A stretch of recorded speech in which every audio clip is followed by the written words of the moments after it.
Little Bonnie Ray. Coyotes. 5 really, really powerful percussives, really powerful wood knocks, what you may call power knocks. Bam! From falling out of trees to shuffling around in the woods, Bigfoot is everywhere. Tonight we journey into real eyewitness testimonies, where ordinary people find themselves face to face with the extraordinary. Could every sound in the forest be the start of an encounter that changes everything? It's one thing to hear strange knocks echoing through the forest, but it's another to see something with your own eyes and capture it on camera. In northern Indiana, a family of 4 stumbled into that very nightmare during what was supposed to be an ordinary day out in nature.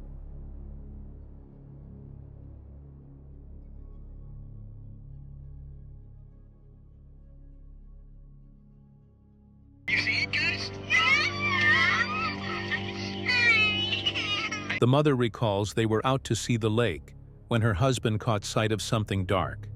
Not like a deer, it was crouched and moving. Yeah, we were just out driving, wanted to see the lake. We come out here quite often.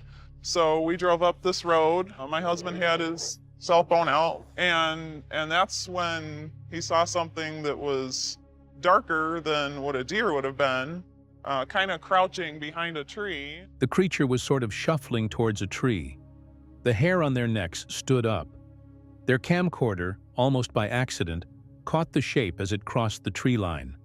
A bipedal giant shuffling with an odd movement. In the panic that followed, the children screamed. The parents grabbed them close, and the family bolted, hearts pounding. It was a dark figure, possibly black. It was hunched over, so you know, it was hard to tell exactly how tall. Could you see hair? Could you see clothing? Could you see any details whatsoever? Facial details? Anything? No facial details. Definitely some kind of... Later, when they replayed the footage as shown on DMAX UK, the figure seemed even more unsettling. It can be concluded that it had long arms that swung like a person's rather than a bear's. Skeptics might call it a shadow or a costume. But to the family, the encounter was real and terrifying. The team placed the story in a larger context. Indiana, known as the Hoosier State, isn't usually the first place people think of when it comes to Bigfoot. Yet the Bigfoot Field Researchers Organization, BFRRO, lists more than 46 reports across the state since the 1970s, with clusters around Morgan Monroe State Forest. Dense cover, abundant water, and thriving deer populations make the area surprisingly suitable for something large, elusive, and nocturnal. Here we come.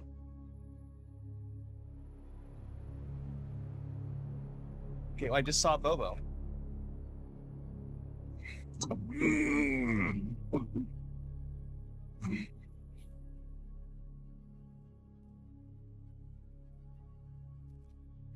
To test the family's testimony, James Bobo Fay walked the same clearing, matching stride for stride against the footage.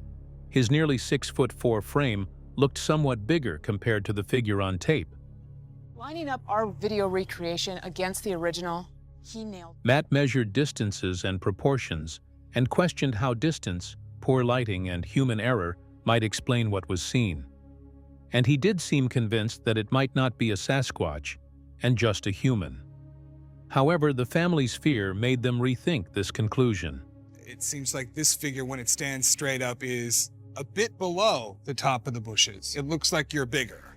You know, when I see footage, especially at that distance, if it's a Bigfoot, I would get the, that impression that it's a Bigfoot or something like it. And the impression that I get from the original is that it's a human. As night fell, the investigation took a dramatic turn. The team employed an unusual technique called skylighting, shining powerful beams upward into the canopy to illuminate the forest from above. Combined with thermal cameras and their trademark calls and wood knocks, it created a tense, eerie atmosphere. The woods seemed to answer back. Distant sounds of coyotes, but nothing as they thought. How about you guys go first? Yeah, I think we're probably far enough in. Go for it.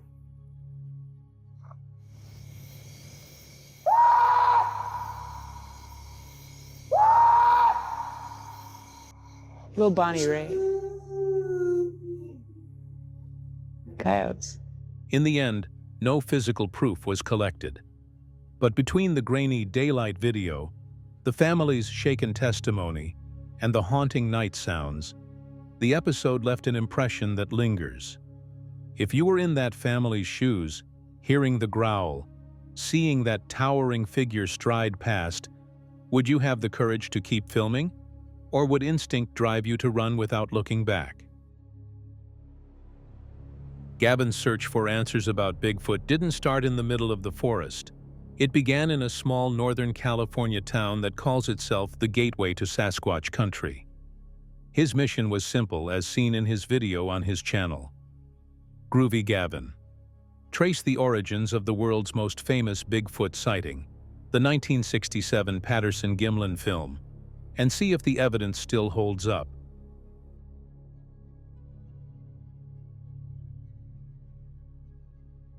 His first stop wasn't a museum or a library, but something a little more modern, the Bigfoot cannabis store. Who else is going to have stories? He joked, stepping inside. But the locals there didn't offer much beyond shrugs and humor. Go down to the park, one man said.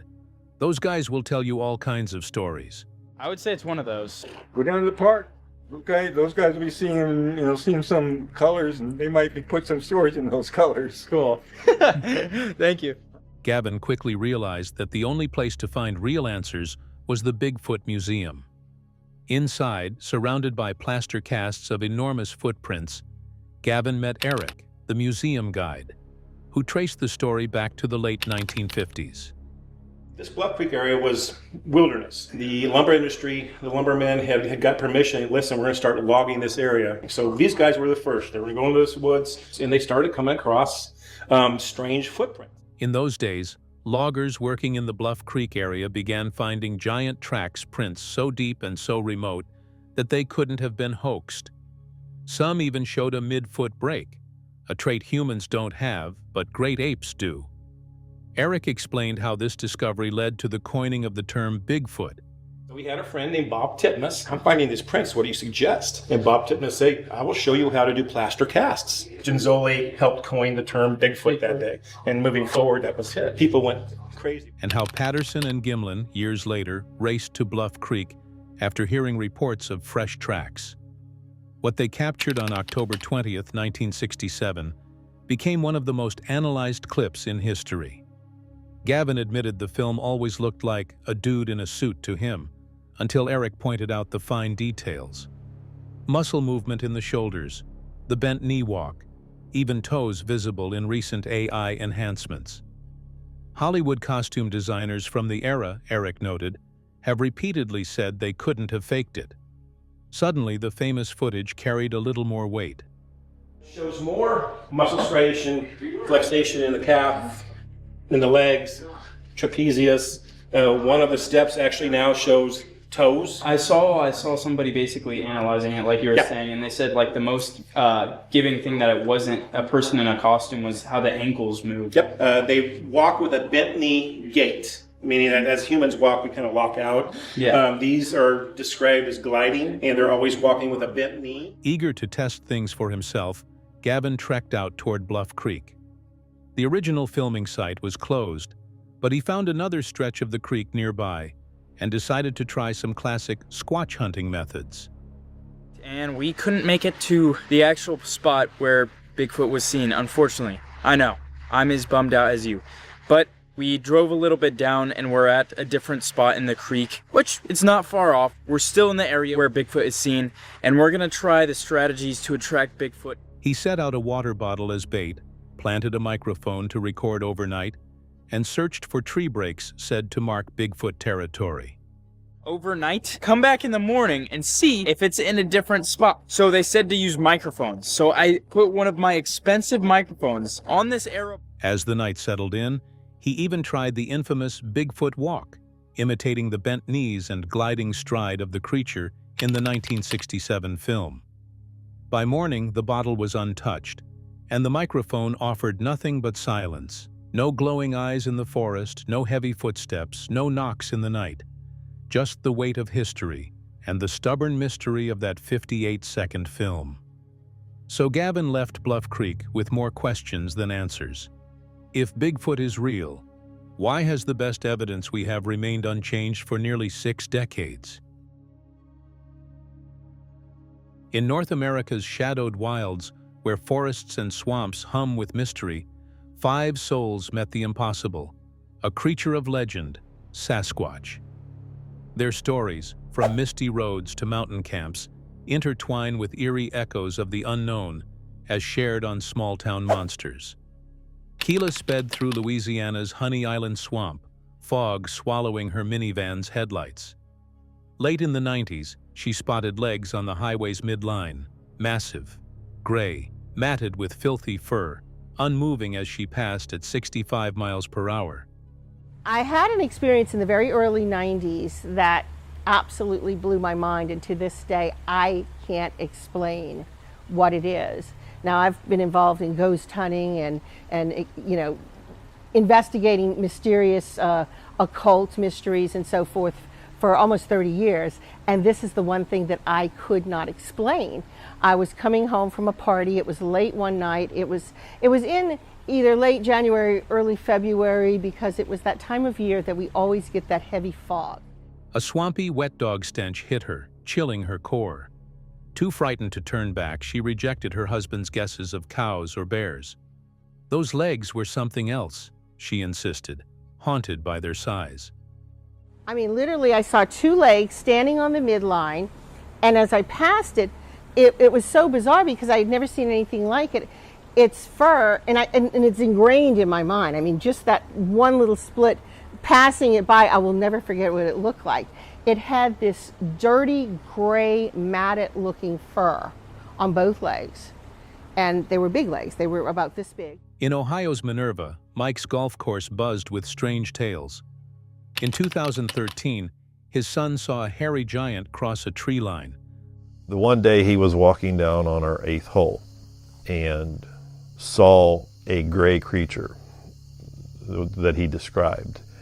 And he said, I am never going to walk down there again. And he didn't know what it was, but it was big and hairy, and it was walking across the tree line at the back of the driving range. So he took us out there and he described it. So one of us walked up there and it's like, how big was it? And basically he said, it was way bigger than you, Dad. Leaving a footprint in concrete hard sand. We took it to, that's the heel. Yeah, that's the heel. That would be, I guess, the metatarsal break. Yeah. But if you look at, however it jumped, like most of the pressure was like right on here with big toe you can see and the everything. heel hitting, just like a normal running footprint. So this part's just the cast went over. The small toes didn't make an imprint because, like I said, the sand was very hard. Mike's own encounter came one night, a gray shape between houses, sparking tears without reason. Not a ghost, he told his wife, voice shaking, but something. A broken tree and fleeting sightings marked the land until a power plant silenced it all. And I saw what I didn't know what I saw. It was actually between 2 of my neighbors' houses, right next to me. And then I go in and tell my wife, I'm like, I don't believe in ghosts, but what I saw was a ghost. It was something. And she's like, how big was it? And I'm like, told her, and she's like, that's the gray one Chuck saw. How did it feel? I don't know. I've never experienced anything like that. I mean, I don't think I was in a trance. I don't think I was. It was just in a highly emotional state, and I can't explain it. Jill's Colorado homestead pulsed with unease. Red eyes glowed from trees at night, swaying side to side. One dawn, a muscular figure loomed by her propane tank, its dark eyes locked on her under a motion light. Frozen, keys in hand, she feared it could outrun her. I have seen when I've gone into the outback, come back out at night, it's dark, there was something out in between those 2 trees. It would go to that tree and that tree. And I've seen it on the 3rd tree too. And it'll peek around the tree and it has super red eyes, glowing. Loud bangs shook dishes. Dogs hid in silence. A rock flew after her grandson's mocking tree knocked. "They're here," Jill warned, her disbelief undone. I don't have to worry about what somebody thinks, you know. You don't have to believe what I see or what's happening out here, but I can tell you what's happening out here, and it all adds up to a pile of nothing. I mean, there's nothing else that could do all that stuff. So you tell me what it is, because I'd like to know. In Washington's Gifford Pinchot Forest, Jay camped alone near Mount St. Helens. Stomps and a humming growl shattered the night. Gripped by dread, he recorded a goodbye to his family, expecting death. An orb floated by. A dawn yell scream broke the spell. Emerging, he saw a red-haired figure, wider than a tree, watching him. Later, he was found rattled, a footprint near a beer can. There was something wrong over there. They were mad. And whatever it was, it wasn't until the next day that I could absolutely know by seeing that female. So you saw the red one and it was just kind of a silhouette? Yeah, with its shoulders behind that tree back there, sticking out. And I may have, when I look back now, it's been 8 years. In Oregon's Mount Hood Wilderness, Shane camped after a grueling hike in 2011. Rock clanking and branch breaking woke him at 1:32 a.m., followed by wood knocks shaking the ground. And then right behind me, up the hill here, 5 really, really powerful percussives, really powerful wood knocks, what you may call power knocks. Bam, bam, bam, bam, bam. The thing was, it echoed in this little valley here. It echoed around this area. On night 2, a rock thudded near a tent. Peering out, he saw a massive figure swaying behind a tree, its bulk undeniable. "They're real," he realized, heart pounding. The group fled at dawn, forever marked. Bound by wooded realms, these tales weave together swaying figures, thrown rocks, knocks, and unearthly sounds. Trying to make sure I didn't see anything. And just when I was just about to step out of my tent, I noticed movement almost to my 12 o'clock. And what I see is something standing behind a tree, but swaying back and forth. I see a hand, an arm, a shoulder, and every once in a while, a head. And it's just doing this. And it looks massive. It looks absolutely massive. From Keela's fleeting glimpse to Shane's revelation, each faced a primal force, leaving footprints and trembling hearts. Sasquatch or forest tricks? It began as nothing more than a quiet summer hike. In August 2013, a couple visiting Vancouver Island decided to explore a dry creek bed just off a logging road near Port Renfrew. The forest was hushed, the kind of silence that makes every footstep sound louder than it should. But only 200 feet into the woods, that calm was broken. Branches snapped sharply in the distance. Then there was movement.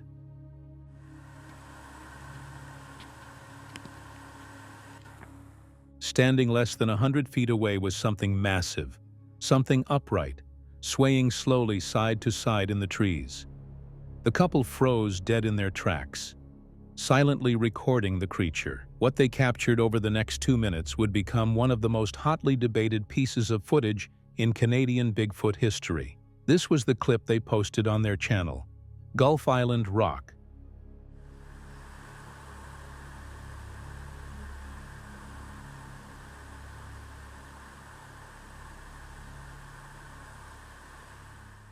At first glance, the figure appeared gray, an oddity on Vancouver Island, where black bears dominate the landscape. But as the zoom focused in, more details emerged.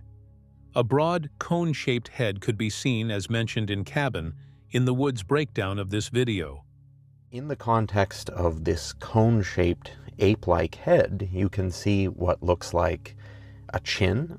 You can see what may well be a nose, wide and flat, as is often reported in Sasquatch sightings, and what might even be an eye. or at least an ocular cavity.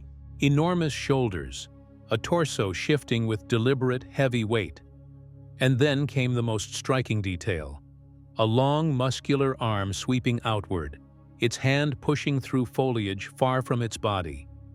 The reach was extraordinary, far beyond what a bear could achieve even at full stretch. Clear, visible patch of white here that may well be the creature's hand draped down. And again, scrubbing through, even though this is very obscured by the foliage, there's a strong impression that there is a long left arm draped out to the side here. As the swaying continued, the camera caught flashes of what appeared to be a face, a heavy brow ridge, a wide, flat nose, even the subtle shadow of an eye. For many, it looked uncannily similar to Patty, the female Sasquatch immortalized in the Patterson-Gimlin film decades earlier. Face of Patty, the subject of the famous Patterson-Gimlin film, particularly in this enhanced frame done by photo archivist Todd Gatewood. This is an undoctored frame, simply enhanced using the original visual information captured on Roger Patterson's camera. No AI was used in this restoration by Todd Gatewood. And look at the similarities, not just in facial features, but in... Skeptics might dismiss it as a misidentified bear, but 2 minutes of continuous upright posture tells a different story. Bears may stand briefly out of curiosity, but they do not rock rhythmically on 2 feet.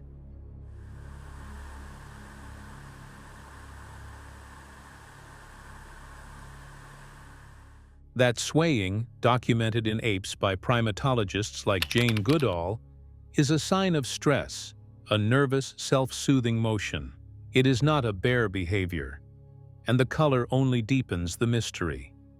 Gray coats are unknown in Vancouver Island's bear population, yet here was a towering figure cloaked in silver fur, calmly shifting in the forest shadows. We're not 100% sure of what we saw that day. Maybe it was a bear walking on its hind legs, but to me, it didn't seem like a bear, and and to her as well, and it disappeared. It just, that's why she stopped videotaping, and once it got out of sight. The couple left the scene rattled, shaken by what they'd witnessed. Later, as they shared their story, the footage was scrutinized, slowed down, and enhanced. Each frame seemed to strengthen the case that this was no ordinary animal. So what was it? A rare, undiscovered hominid hidden in the depths of Vancouver Island's wilderness? Or just another illusion in the play of light, shadow, and human imagination? Could this gray giant be the closest glimpse yet of Canada's most elusive legend? This time, we're exploring the misty Mount Hood National Forest in Oregon. Prime Bigfoot territory as shared in one of Mike Wander's videos on Bigfoot. So looking at a black object in between those 2 trees that split up there. You never know. Could look back up and that thing's gone. Imagine a shadowy figure between trees, vanishing fast. Stump or Sasquatch? Let's follow a solo adventurer's thrilling quest for answers, full of eerie moments and big questions that'll keep you hooked. Our adventurer camps alone in Mount Hood, a must-visit for Bigfoot hunters. Going solo makes him seem less threatening, maybe inviting a curious Sasquatch to get closer. But maybe I'm a little more approachable by being alone to a possible group of Sasquatch than maybe out here. Now, Mount Hood National Forest, I think, is the most visited national forest in America.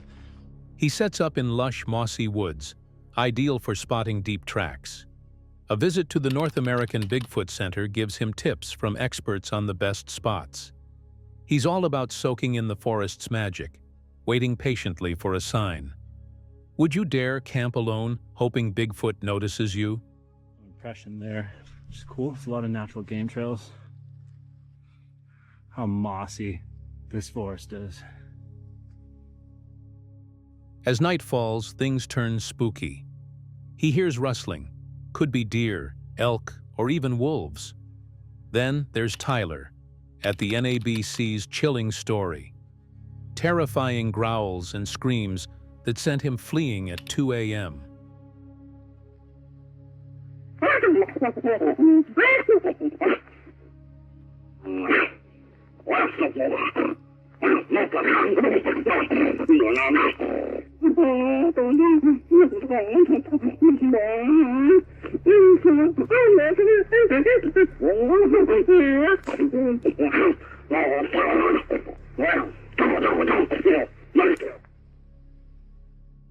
Near buzzing power lines, a known wildlife corridor, the forest feels alive with eerie vibes. With thermal night vision and an audio recorder, he's ready for knocks or whoops. This is just prime habitat here.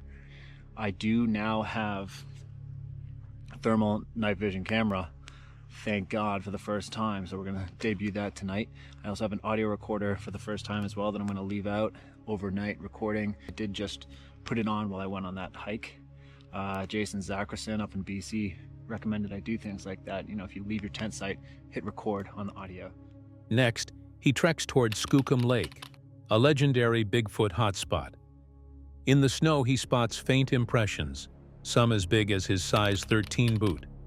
But steep, snowy slopes and a near fall force him to turn back. He wonders if he's deep in Bigfoot's territory, maybe being watched. Native Americans named Skookum Lake for a reason. He kept hiking even after spotting those footprints. Here, I first noticed this one.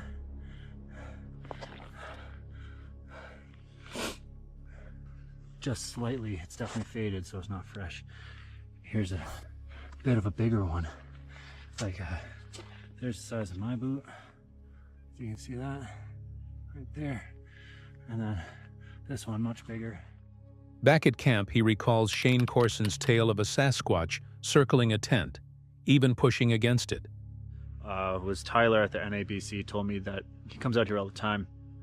One time he pulled in and he heard some absolutely petrifying growls, screams, some type of really weird sound in the woods. But it scared him so bad, he said he doesn't scare easily. And he took off at 2 a.m. in the middle of the night and got out of here. So, yeah, that's why I'm here. At night, he whoops into the foggy darkness, senses sharp.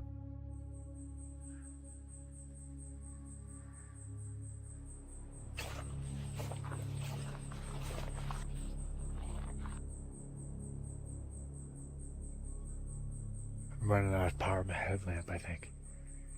Let's try a whoop while we're here.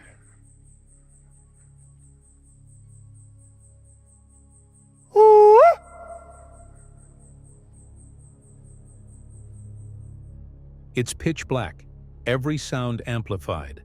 No clear signs, but the silence feels heavy. Yet there was nothing out of the ordinary throughout this adventure.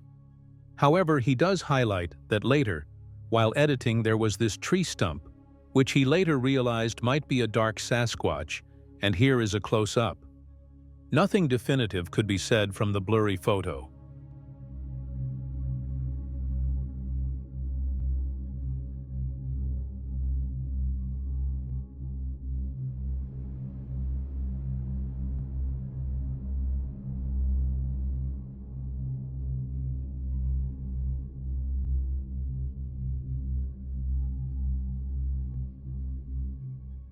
No Bigfoot sighting, but the Pacific Northwest's magic keeps him hooked.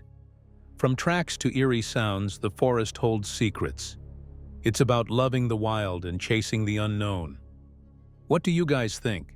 Was it a stump or a very still Bigfoot? Jack's lifelong quest for Bigfoot tales began not in some fancy expedition, but as a teenager in Washington State, wandering the woods since he was 16 or 17. Now nearing 80, he's a local legend, collecting stories from folks who've long kept silent out of fear or skepticism. As he shares in the video, Bigfoot Falls from Tree While Hunting by Salish Sasquatch, his approach is straightforward. For a long time, people were afraid or self-conscious or whatever. They wouldn't talk about it. They didn't believe it. They wouldn't say anything. So consequently, there was no leads to get into the story. Pull over by the roadside, chat with strangers at garage sales or parks, and ask, "Heard any good Bigfoot stories?" I just stop. If there's somebody on the side of the road or out in the air, I say, hey, I'm just traveling through. You hear any good Bigfoot stories? And it's surprising how many people say, well, yeah, as a matter of fact, I haven't. They blurt the story out. You can tell when people are honest. With TV shows and cell phones sparking interest, the tales flow. Over 100 solid ones, he reckons. With the advent of the cell phone and some of the advertising that's gone on, some of the TV series, people, they kind of start to bring them out. And I've heard, I don't know how many, probably 100 or better. Honest accounts minus the exaggerations like one-armed fish stories. One standout came from his neighbor, fresh to the area after a year and a half. Spotting Jack in a video with that mustard-colored coat, the man spilled. In Mack Creek, Missouri, on their 500-acre family hunting land, he, his son, and grandson were scouting when a 7-foot Bigfoot tumbled from a tree right beside them. In any event, he and his son and grandson were down in Mack Creek, Missouri. And Mack Creek, Missouri, they have 500 acres down there that his dad owns, and that's their hunting area. So they went out pre-hunt and just wandering around to see what was going on. And all of a sudden, out of nowhere, comes a Bigfoot, fell out of the tree right next to him, for whoomp. Feathers spilling from its mouth, the remnants of a wild turkey. Dumbfounded, they froze as it landed facing away, then bolted down a grassy lane without a glance, kicking boulders up the hill in panic. More scared of them than vice versa, it crested the ridge and vanished. Jack calls it fascinating, evidence these creatures are widespread, concentrated in southwest Washington and Mount Rainier, but surviving anywhere with food and cover. And they had no idea it was even up there. And they were all taken aback, didn't have time to react. And the Bigfoot landed right next to him, and it had a mouthful of feathers. What was left of it was a turkey, a wild turkey, that it apparently, I guess, got out of the tree. And I said, well, wait a minute. Not all encounters are dramatic falls. Some are eerily calm. Jack heard from a friend about her grandmother in Prineville, Oregon, a young farm woman who looked up from chores to see a Bigfoot stroll by, pausing for a long stare down before wandering off like a neighbor. Shaken, she hid inside all day, forever watchful outdoors afterward. Jack's got similar peaceful standoffs, hinting at curiosity over aggression. A little distance, I don't know what the distance was, but just stopped and looked at her for a long time. They had a little stare down, I guess, going on. They didn't know which way to go, but the critter was looking at them, and eventually just wandered off like it was a neighbor or something of that. Near Mount Rainier, a family driving riverside mistook a motionless Bigfoot for a statue in the water, until they circled back and it was gone, having slipped from the brush. On Johnson Ridge toward Mount St. Helens, tourists endure evening howls and tossed rocks, territorial but not harmful, leaving no time for photos, just absorbed experiences. But his youngster in the back seat says, look at that, there's a Bigfoot statue right in the river. And they drove a little bit, and his dad says, wait a minute, there's no Bigfoot statue in there. Why would there be a Bigfoot statue in the river? And then it occurred to him, well, maybe it's not a statue. So he drove back, and the statue was gone. Professionals face them too. A Forest Service agent rushing to his ailing mom in Seattle neared what seemed like a downed elk, only for it to rise tall and stride off, leaving droppings as proof. Real estate agents in a car saw one saunter past nonchalantly, owning the path. One won't discuss it now, fearing reputational harm, though Jack thinks it could boost sales. At a garage sale, a logger revealed a recent highway crossing near the river. He is also in the logging industry. And so I asked him, I says, listen, do you ever get any interest in Bigfoot, Sasquatch, whatever? I says, I do a little bit of detective work, you might say. And he says, oh yeah. He says, but it wasn't too long ago. He says, one crossed the road, the main highway up here. And he said, we saw that. And he says, I don't know if, I can't remember if he said it was going to the river, which is right here, or away from the river. With hillside howls following. Nearby barns and parks cluster incidents. One buyer fled 30 miles after a Sasquatch scare. They were going to buy the property. Yes. The Sasquatch were in the barn, and they... Yeah, the one guy stayed, but the other guy, he packed up and was gone at first light. He wasn't playing games. He wanted out of there. And really, I don't know the rest of the story. I don't know if he ever came back, if he ever collected his part of the bargain or what. But he was gone that morning, and he never stopped until he got to Chehalis. And that's, what, 25, 30 miles away. Jack blames human encroachment. Roads, houses, monoculture forests, starving wildlife, pushing Bigfoot to parks like Adams Wilderness. And then he said, my partner heard one on the same hillside about a week or two later in this area right here. So I know of, if we count that as one, and then right here at the park, as you recall from previous discussions, there has been a couple of them, two of them as a matter of fact.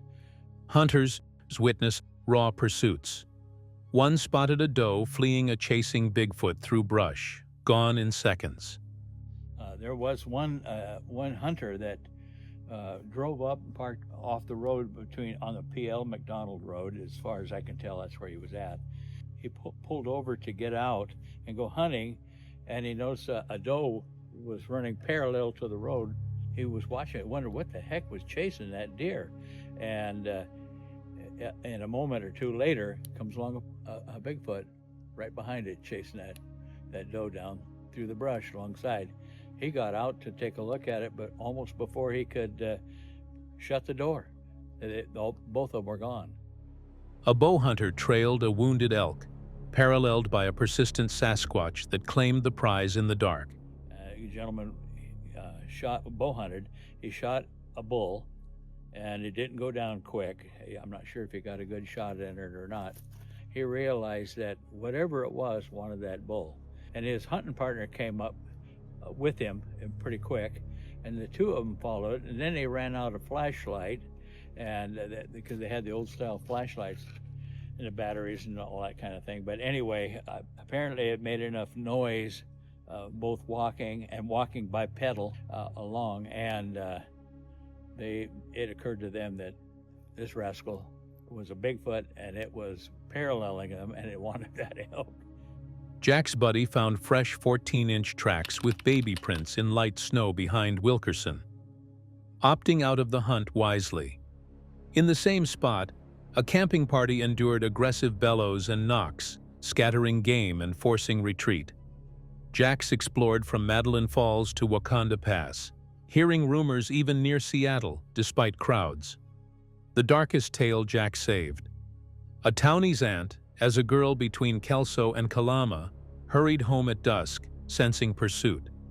Turning, she saw a light-colored, blonde or white, Bigfoot trailing.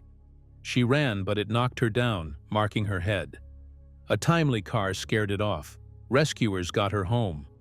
Jack speculates juvenile curiosity or mischief. Bigfoot aren't interested in us, though relations are strained. Ferns hide them well, shaking as they crawl. Even this campground reports RV activity along Willapa trails. Saw that, and he says, I don't know if, I can't remember if he said it was going to the river, which is right here, or away from the river. But anyway, the fact that he saw it at all is interesting. And then he said, my partner heard one on the same hillside about a week or two later in this area right here.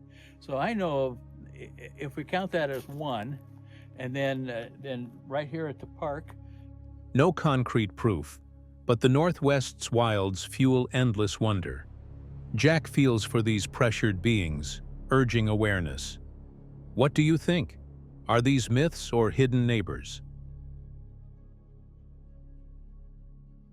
In the rugged mountains of Harrison Hot Springs, Canada's Sasquatch capital, 2 adventurers set out to catch Bigfoot on camera.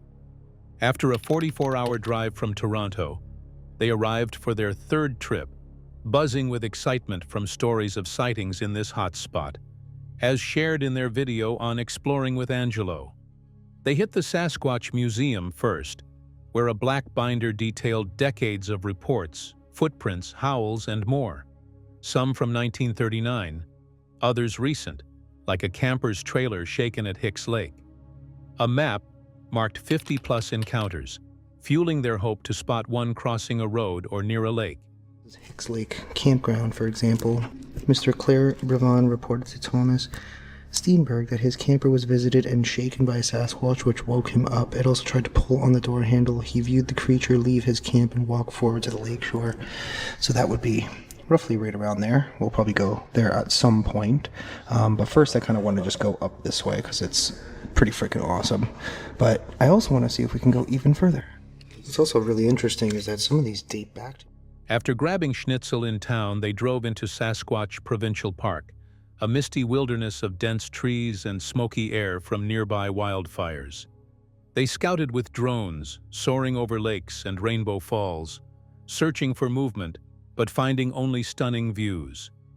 A snapped tree and a foul odor. Like doo-doo. It does. Yeah, it kind of smells like doo-doo in this area, like something rotting. I don't know. Couldn't tell you, man. I mean, it definitely is resonating from like the hillside. Yeah. It's like coming from yeah. sort of Worse than a wet dog, hinted at Bigfoot's presence. formations. Yeah. You got structures. And they snap trees in half and But I will whatnot. say this: there's probably more like when you bushwhack it, right? Oh, for sure. Bullet casings littered the ground, odd for a spot near a road, suggesting someone shot at something. Ugh. There's a bullet casing. It looks like an AK bullet, I think. Kind of hard to tell. Anyway, doesn't matter. But yeah, the sun is starting to set. We're about to start setting up our campsite as well. They set up camp high on a ridge, battling a leaky tire but savoring the epic lake views. As dusk fell, they cooked plain burgers over a butane stove, joking about missing condiments. Night brought eerie vibes. While eating, they heard strange whoops and moans from the hillside, unlike any deer or wolf. Okay, did you just hear that, like, noise again? You hear lots of stuff. Right? Like, we keep hearing, like, random... I don't know what that was, but okay. Alright. No cars passed. The road was dead quiet. Then came 3 distinct knocks, like rocks clacking. That was a knock. Oh, there's another one. That was 3 knocks. Curiosity pulled them to investigate, hatchet in hand, but the dense forest hid everything. Suddenly, rocks pelted their campsite. One hit the table, leaving marks. Anyway. Yeah, maybe I should try Spear Talker. I mean, these mountains probably are haunted, so... Whoa, what the was that? Dude, something just hit the f***ing table. Panic set in as more rocks flew, one reeking of a stench when sniffed. Their camera, rolling all night, caught the table hit, proof something was out there. No clear figure emerged, but glowing eyes flickered in the dark. Show yourself! Now! For a second, I thought I saw some eyes. Did you see that? Like, right... The camera's getting a little hot, but... Not the camera, the light. I thought I saw something over there. Okay. I guess we could wait a little bit and then try going back, because I don't know how I'm gonna go to sleep. That was crazy. And the noises echoed from above and below.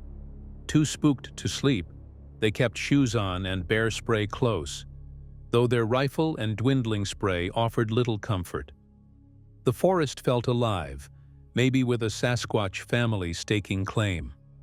Exhausted but wired, They vowed to review footage later, hoping they'd captured the elusive creature. The forests do hold their secrets tight, leaving the duo with pounding hearts and a story to tell. Was it Bigfoot, or just the mountain's tricks? Footage, courtesy, A Flash of Beauty, Paranormal Bigfoot. The Pacific Northwest has always been a landscape wrapped in mystery. The dense forests, towering peaks, and endless valleys of Washington state conceal secrets that science has yet to explain.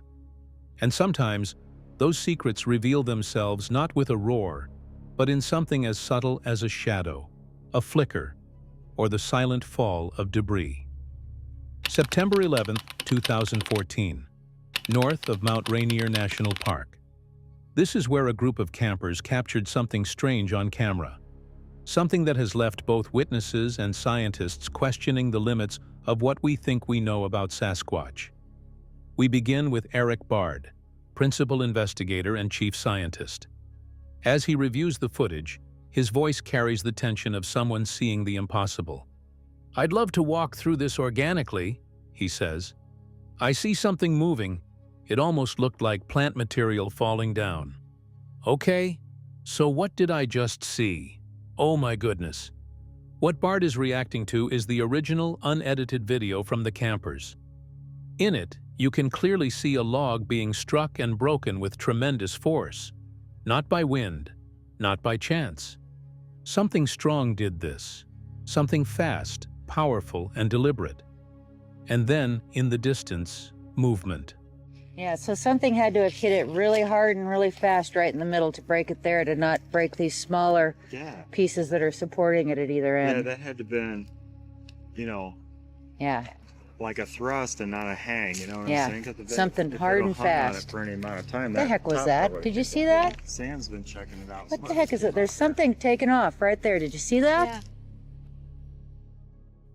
To understand what happened next, we turn to Barb Shoup, a researcher and experiencer who stood on that very trail.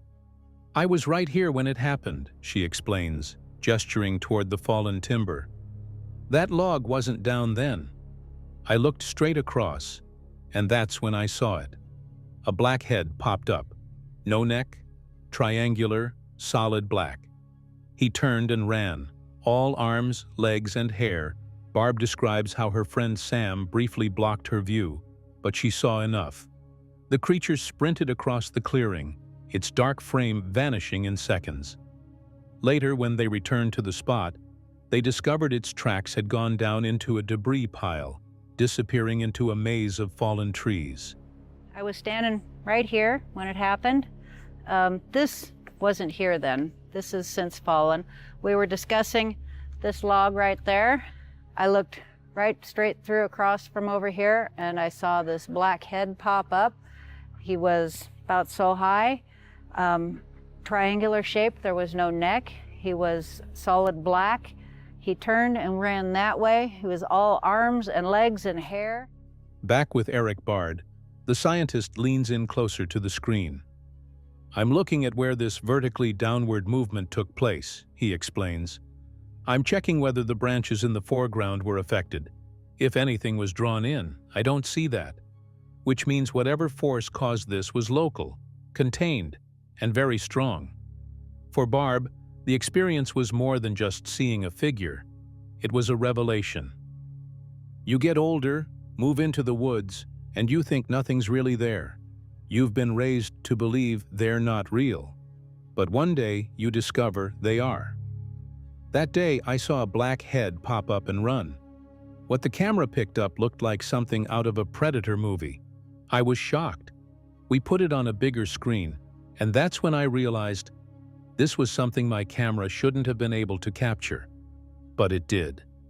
You know, what I'm looking at is in the region where this movement, this vertically downward movement is taking place, I'm looking to see whether there are any effects on the stuff in the foreground, right? You know how there's that hanging, that brown branch. And so that's the first place my attention is drawn, is to see whether the stuff in the foreground is somehow drawn into the effect. And I don't see that. For Barb, this was life-altering. Until then, she had rationalized away other strange moments. vegetation moving as if pressed by an invisible force, Sasquatch vanishing into thin air, sensations of being watched with no visible source. But now, with this video, she could no longer deny it. "This was the cloaker," she says. "I had it on film." And once you see that, once you know what your eyes and your camera both witnessed, everything changes. The implications go beyond the idea of a simple flesh and blood creature. "I struggled with it," Barb admits. "Even now, when something happens, your mind wants to rationalize. You want to cling to what you were taught was normal. But these experiences teach you lessons. Not just that Sasquatch exists, but that Sasquatch can do this, and maybe even more." That was really life-altering for me, because up until that point, I didn't believe in the woo. Not like I do now. You know, I had seen Sasquatch vanish into thin air, and I had rationalized it. I had seen vegetation being mowed over by something that wasn't there, and I rationalized it. Back to Eric Bard. His tone is analytical, but there's an undercurrent of unease. "I could sit here and scrub this footage back and forth for hours," he says. "It's troubling and fascinating at the same time. I haven't seen anything like this in the context of Bigfoot before, because this implies something far beyond a hairy creature skulking around in the woods." For Bard, the footage challenges the very framework of Bigfoot research. "At this point, I no longer look at the Bigfoot image as the exclusive way this phenomenon manifests. The figure, the hairy giant, maybe that's just one avatar, one mask. Whatever this is, it seems capable of much more." I could just sit here and scrub this back and forth for an hour. This thing that you've shown me here on this tablet is kind of troubling and interesting at the same time. I haven't seen anything like this in the context of Bigfoot. The September 2014 encounter north of Mount Rainier is remembered not just because witnesses saw a figure, but because the evidence forced even hardened researchers to consider possibilities they once dismissed. Possibilities of cloaking, of energy, of entities moving in and out of visibility, like something out of science fiction, but grounded in testimony, video, and first-hand experience. Barb sums it up best. "They're really out there, not far away, closer than we think. And they're capable of more than we've ever imagined." In the shadow of Mount Rainier, the forest still holds its secrets. The log that broke that day is gone, but the questions remain. And for those who were there, September 11th, 2014 will always mark the day when the line between the seen and unseen blurred, and Bigfoot was revealed as something stranger than anyone had dared to believe. In southeastern Massachusetts, there's a place unlike any other in America. Spanning nearly 200 square miles, it has earned a reputation as one of the strangest patches of land in the country, a place where ghosts are seen, UFOs, streak silently across the night sky. Ancient stone carvings appear deep in the woods, and, most famously, where Bigfoot is said to roam. This is the Bridgewater Triangle. Our guide into this mystery isn't a researcher or a paranormal investigator. He's a local man, an elder, a lifelong resident of the South Shore, and a man who has learned to respect what walks in the forest. He remembers the first time it happened. He was sitting on his porch late one evening when he heard something, muffled chatter, like distant voices. He leaned forward, straining to hear, and then came a sound that made the hair on his neck stand on end, a loud, guttural double whoop. It wasn't an owl. It wasn't anything he recognized. It was something else. A few days later, he heard a sharp, crisp knock from the woods, just one, loud and deliberate, like someone slamming a bat against a tree. He'd always had an open mind about Bigfoot, but now he had a reason to pay attention. Massachusetts in the South Shore. I was sitting out front on my porch and I heard some chatter. It sounded like muffled talking, and by the time I could kind of put my ears to it, I had a... From that point on, he became more watchful, hiking, exploring, documenting what he found. Strange tree structures, X shapes woven together, branches bent and locked in ways nature couldn't have done. One winter, he even found a large barefoot track in the snow, complete with strange, wide toes. He filed a report with the BFRO. Investigator Dave came out, looked around, and said something that chilled him. "Looks like a nursery." I heard a very crisp, clear knock. So I thought that was very strange that there would be a knock out there. Who would do that? And I knew that Bigfoot do things like that. I was always had an open mind about Bigfoot, figured they probably existed. It made him wonder if there were juveniles in the area, a family group. The more time he spent in those woods, the more convinced he became. He would get responses, first 2 wood knocks, then later 3, as if something was signaling back. One evening, just as the sun dipped below the trees, he crouched down near the grass line and heard pacing. Something big was walking back and forth in the woods. Then came a series of rapid, violent cracks, 5 heavy knocks in a row.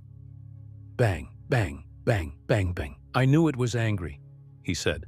"So I stood up, told it I was sorry, and walked the long way out so it could see me leave."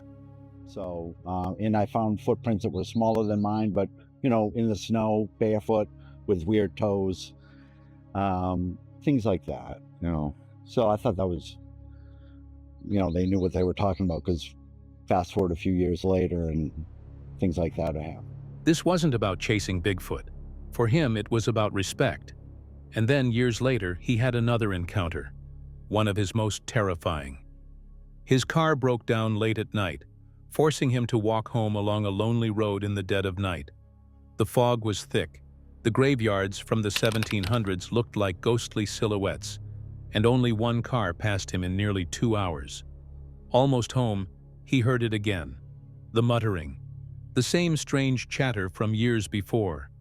Then another double whoop, loud and close, just inside the tree line. "It followed me," he said. "Stayed in the woods beside me until I reached a property with a house. Then it stopped." The second time I had double whoops was a few years later. My car broke down right as I was leaving work, and there was only one other person pulling away, and I got him, flagged him down and asked him for a ride home. And they said they would give me a ride most of the way and drop me off the end of the road. He admits it was terrifying, but also thrilling. Bridgewater's history is filled with similar stories. Dr. David Brake, a local veterinarian, recalls what is perhaps the most legendary case of all.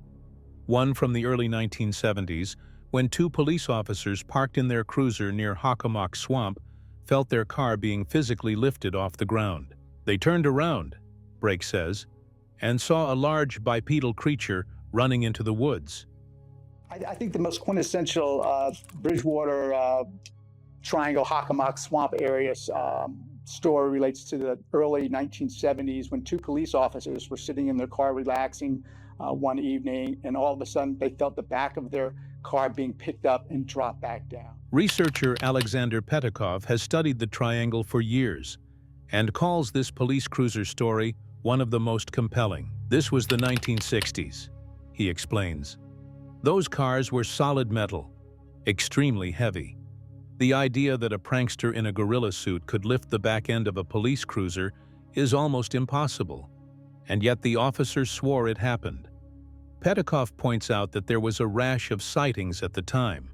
Chickens missing from farms, shadowy figures seen crossing roads, and strange upright bear-like creatures reported near the swamp. There was hysteria, he says, but this one stands out because of the physicality. Something touched that car. So there was one particular police cruiser had been stationed at the edge of kind of this dead-end road near this woman's property, kind of backed in the Hockomock Swamp, and this officer, I guess, was just kind of hanging out, you know, probably just bored, sitting there hoping something would happen, or I don't exactly know, but he was basically just on patrol, right, just sitting in his car. Between the testimonies of locals, investigators, and police, The Bridgewater Triangle seems to be more than just a hotspot for strange stories. It feels alive. Our witness sums it up best. For me, it was always about respect. I didn't want to anger them. I just wanted to share the woods. And maybe that's the key to the Bridgewater Triangle. Whether it's Bigfoot, spirits, or something else entirely, those who spend time there learn quickly. You are not alone. From the shadows of Salt Fork State Park to the hidden nests high in remote ridges, this investigation has taken us deep into a world where the line between legend and reality blurs. We've examined the evidence, heard from those who've seen the impossible, and challenged the theories that try to explain it all away. In the end, whether you believe in Bigfoot or not, one thing is certain. These forests still hold secrets. And sometimes, those secrets watch us back. If you enjoyed this journey into the unknown, don't forget to like, share, and subscribe, because this story is far from over.